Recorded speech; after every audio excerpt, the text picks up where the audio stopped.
곧 동산에서 제사하며 벽돌 위에서 분향하며 하여 내 앞에서 항상 내 노를 일으키는 백성이라.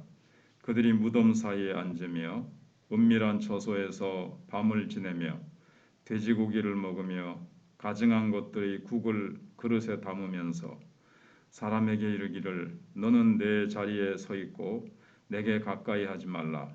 나는 너보다 거룩함이라 하나니 이런 자들은 내 코의 연기요 종일 타는 불이로다. 보라, 이것이 내 앞에 기록되었으니 내가 잠잠하지 아니하고 반드시 보응하되 그들의 품에 보응하리라. 너희의 죄악과 너희 조상들의 죄악은 한 가지니 그들이 산 위에서 분향하며 작은 산 위에서 나를 능욕하였음이라. 그러므로 내가 먼저 그들의 행위를 헤아리고 그들의 품에 보응하리라. 여호와가 말하였느니라. 여호와께서 이와 같이 말씀하시되 포도송이에는 즙이 있으므로 사람들이 말하기를 그것을 상하지 말라. 거기 복이 있느니라 하나니 나도 내 종들을 위하여 그와 같이 행하여 다 멸하지 아니하고. 1절에서는 하나님께서 이방인들의 구원을 말씀하시고 나를 찾지 않았던 자들이 나를 찾게 된다. 그다음에 2절에서는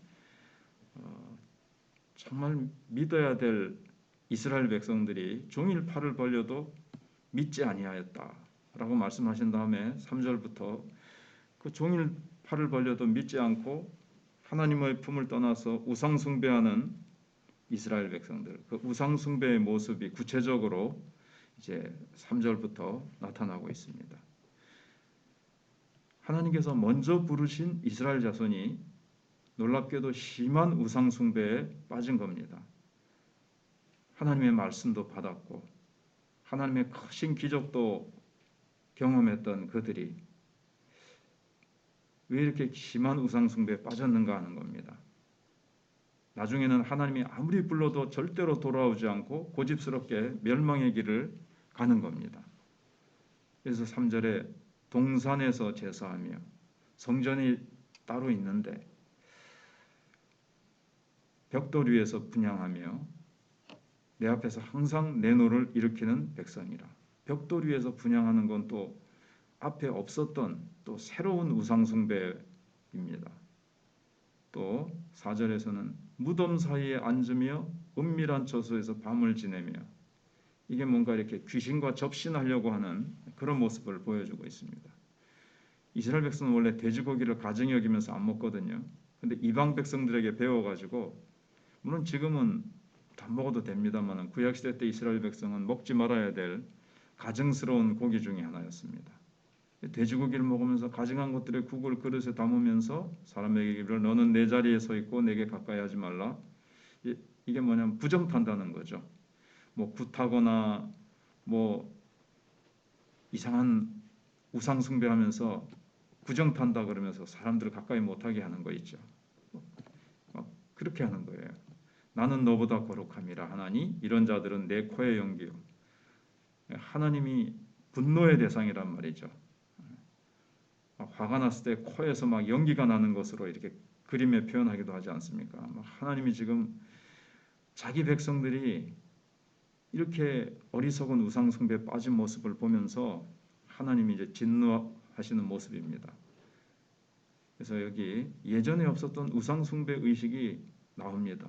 그래서 이스라엘 백성들이 망하게 되는 것은 이제 바알 때문이었습니다. 바알 종교에서는 다산 의식이 있어가지고 이스라엘 백성들의 정신을 성적으로 썩게 만들었습니다. 바알 종교는 농사를 짓는 사람들에게는 굉장히 중요시 되었는데 유다가 망할 때는 이방에 온갖 우상이 다 들어왔습니다.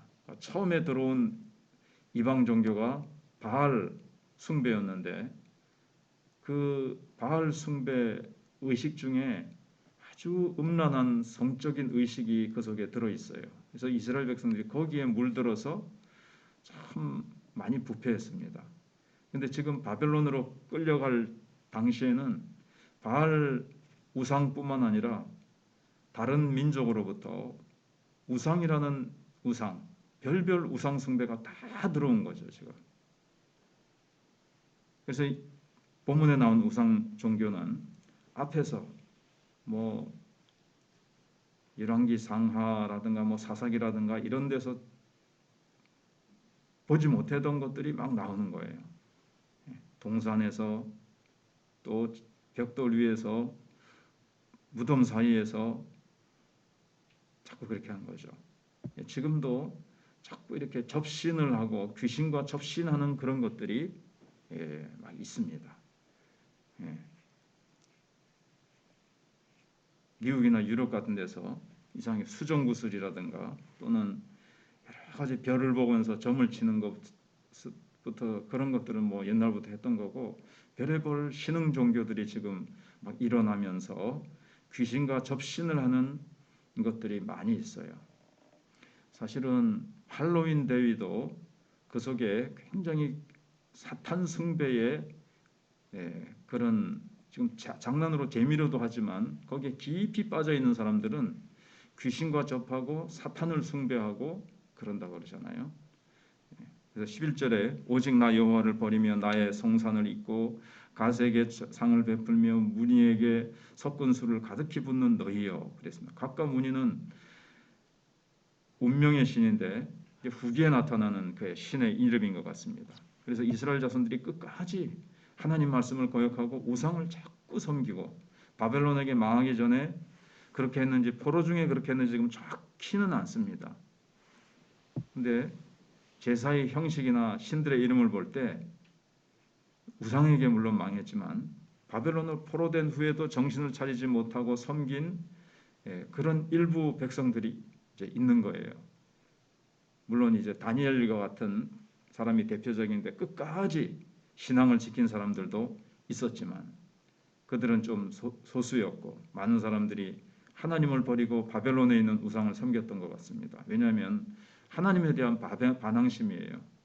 우리가 하나님 섬겼는데 하나님 결국 우리의 마지막 이 결과가 이게 뭡니까? 하나님 아무리 섬겨도 소용없네요. 이러면서 반항심으로 우상을 섬겼다는 거예요.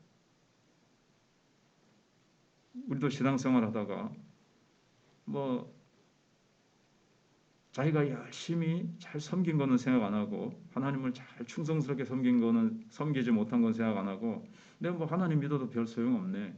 하나님께서 우리로 하여금 깨닫게 하시기 위해서 고난을 주실 때 하나님 믿어도 소용없네 하면서 우리가 더 우상 숭배에 빠지는 그런 경향으로 갈 수도 있습니다.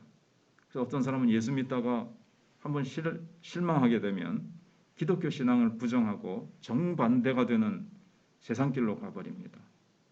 또는 가끔 가다가 뭐 교회 다니다가 또 이제 절로 바꾸는 사람도 있고 그렇잖아요. 그래서 자기는 이제 교회에서 축복을 받지 못했다는 거예요. 근데 교회 자체가 잘못된 게 아니죠.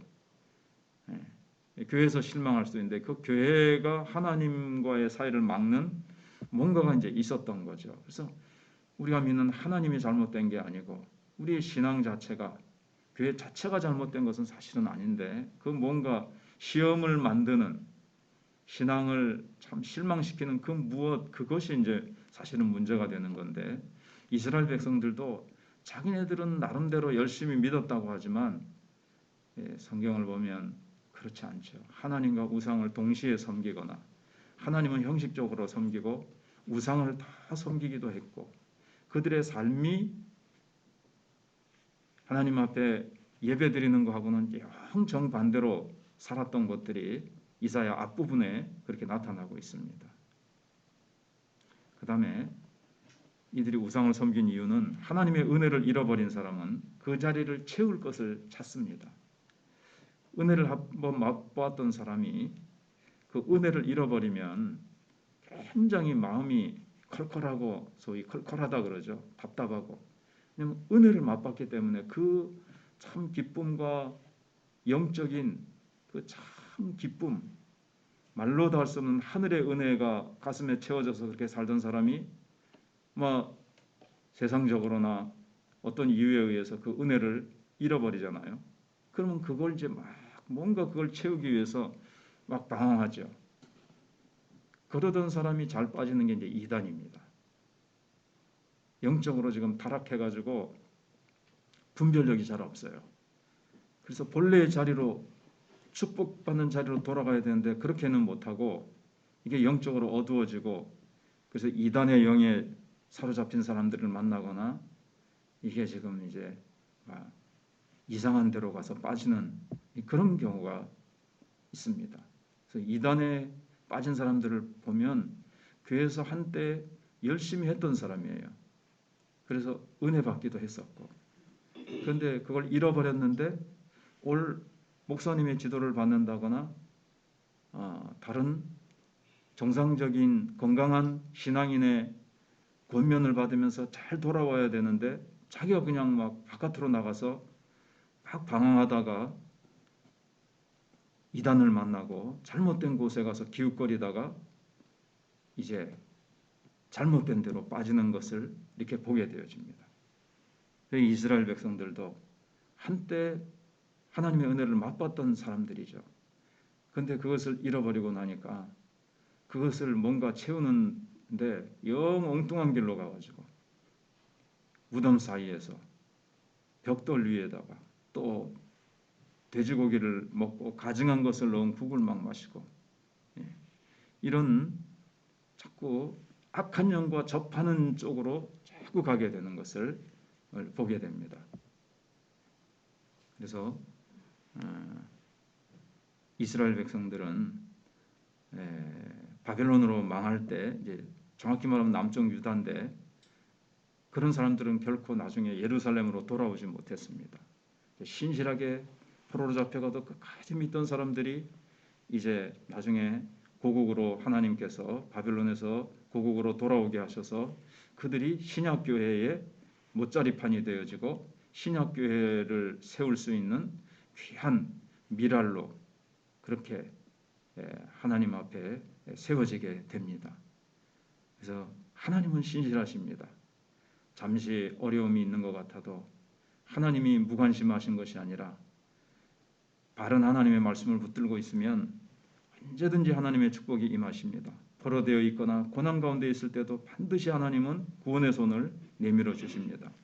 하나님의 축복이 금방 오지 않는다고 해서 하나님을 거부하고 세상 신을 따라간 자들은 결국 세상이 망할 때 같이 망하게 되는 겁니다. 그래서 8절에 여호와께서 이와 같이 말씀하시되 포도송이에는 즙이 있으므로 사람들이 말하기를 그것을 상하지 말라 거기 복이 있느니라 하나니 나도 내 종들을 위하여 그와 같이 행하여 다 멸하지 아니하고 9절에 내가 야곱에게서 씨를 내며 유다에게서 나의 산들을 기업으로 얻을 자를 내리니 내가 택한 자가 이를 기업으로 얻을 것이요 나의 종들이 거기에 살 것이라. 그래서 포도나무가 썩어서 전부 다 베어버리는 것 같은데 그 중에 열매를 맺는 가지가 있더라는 겁니다. 나무는 썩었는데 그런 가운데서도 열매를 맺는 가지가 있었다는 거예요. 이게 얼마나 귀합니까? 그래서 하나님께서 그 열매를 버리지 말고 따로 모아서 포도즙을 짜라고 합니다. 거기에 복이 있다고 하십니다.